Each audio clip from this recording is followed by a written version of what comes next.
ខ្ញុំធ្លាប់ឃើញឈុតនឹងកាលពីមុនហើយមិនបាច់ភ័យទេនៅក្នុងវីដេអូនេះគឺខ្ញុំអត់មានធ្វើការ spoiler ស្អីទាំងអស់គ្រាន់ថាចង់អរគុណដល់ខ្លួនឯងដែលអាចគ្រប់គ្រងជាមួយនឹងអារម្មណ៍ខ្លួនឯងបាន trailer របស់ Spider-Man វគ្គថ្មីនេះចេញតាំងពីបានគឺខ្ញុំអត់បានមើលទាំងអស់មើល trailer ដំបូងចេញតាំងពីថ្ងៃទីប៉ុន្មាន4ខែមុនរហូតមកដល់ឥឡូវគឺខ្ញុំគ្រប់គ្រងអារម្មណ៍ខ្លួនឯងបានល្អខ្លាំងមែនទែនតាមវីដេអូគឺខ្ញុំអត់បានចូលមើលទាំងអស់សូម្បីតែវីដេអូគេនិយាយវិភាគសាច់រឿងនៅក្នុងវគ្គថ្មីក៏ខ្ញុំអត់បានមើលដែរតែឃើញគឺខ្ញុំអស់ក្បត់ចោលបណ្ដោយដោយសារតែខ្ញុំធ្លាប់មានបទពិសោធន៍នឹងការរឿង Spider-Man No Way Home ម៉ែអង្គុយមើល trailer របស់ Sony ប្រហែលផ្សេងរឿងមកទាំងអាចហើយតាំងពីពេលនោះមកគឺខ្ញុំមានបទពិសោធន៍រឿងណាក៏ដោយតែខ្ញុំចាប់អារម្មណ៍គឺខ្ញុំចូលមើលបណ្ដោយអត់មានតែអង្គុយមើល trailer ស្អីរឿងនាំតែគេប្រហែលផ្សេងរឿងឲ្យដឹងទេហើយថ្ងៃដែលខ្ញុំគិតថាគ្រោះថ្នាក់បំផុតគឺប្រហែលថ្ងៃចុងក្រោយនេះចង់និយាយថាបើអត់បានទៅមើលទេទៅមើលឲ្យហើយទៅបើសិនជាអាចលុប social media ចោលទៅព្រោះបែកធ្លាយច្រើនណាស់នៅក្នុងរោងកុនទោះបីជាគេហាមកុំឲ្យថតមិនក៏ពួកនឹងយកនៅតែយកទូរស័ព្ទមកថតដែរហើយខ្ញុំឃើញមនុស្សភាគច្រើនអន់ចិត្តដោយសារតែរឿងហ្នឹងគឺអត់សូវមានកន្លែងវាយគ្នាច្រើនហើយខ្ញុំយល់វាអត់ដូច Spider-Man No Way Home ទេ Spider-Man No Way Home គឺគេធ្វើមកតម្រូវអ្នកមើលគឺគេធ្វើមកតម្រូវចិត្ត fan បណ្ដោយ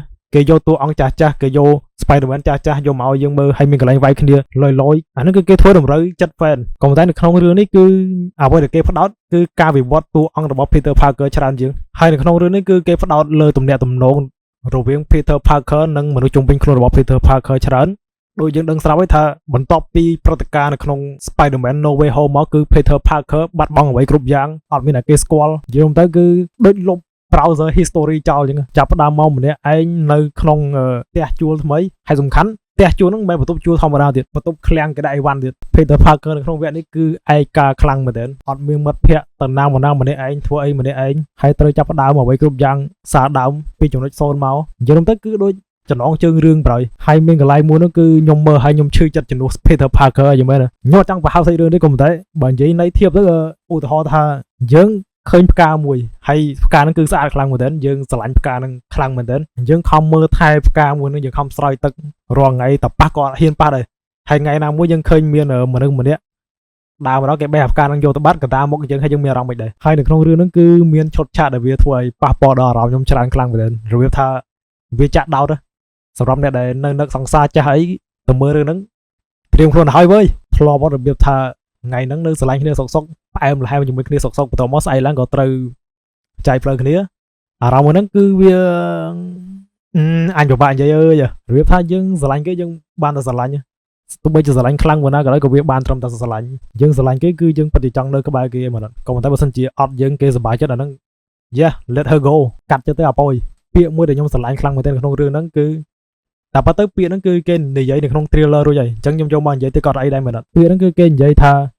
ទោះបីជាយើងបានបាត់បង់ណាគេម្នាក់ក៏ដោយក៏យើងមិនគួរធ្វើរឿងហ្នឹងតាមម្នាក់ឯងដែររបៀបថាបើសិនជាយើងចង់ធ្វើរឿងអីមួយគឺយើងត្រូវការមានគេមកជួយយើងកុំធ្វើវាតែឯងព្រោះអីធ្វើរឿងមួយតែឯងគឺវាពិបាកណាស់ឧទាហរណ៍ថាយើងចង់រៀនមុខជំនាញអីថ្មីខ្ញុំដឹងថាយើងរៀនម្នាក់ឯងគឺវាបានក៏ប៉ុន្តែវាពិបាកដោយសារតែនៅពេលដែលយើងរៀនម្នាក់ឯងគឺយើងត្រូវការស្វែងយល់ច្រើនខ្លាំងមែនទែនយើងត្រូវការស្រាវជ្រាវច្រើនយើងត្រូវការចំណាយពេលច្រើននៅលើវាក៏ប៉ុន្តែបើសិនជាយើងមានអ្នកគេម្នាក់ដើម្បីជួយយើងក្នុងការរៀនវាគឺលឿនបណ្ដោយយើងអាចសួរគ្រូឬមួយក៏សួរមិត្តភ័ក្តិណាដែលគេចេះអាមុខជំនាញហ្នឹងចឹងទៅគេបញ្យល់មកប្រាប់យើងមកផ្លែតគឺយើងចេះបណ្ដោយបើនិយាយពី villain នៅក្នុងរឿងហ្នឹងគឺស្អាតខ្លាំងមែនទែនចង់និយាយថាកូនហ្នឹងគឺ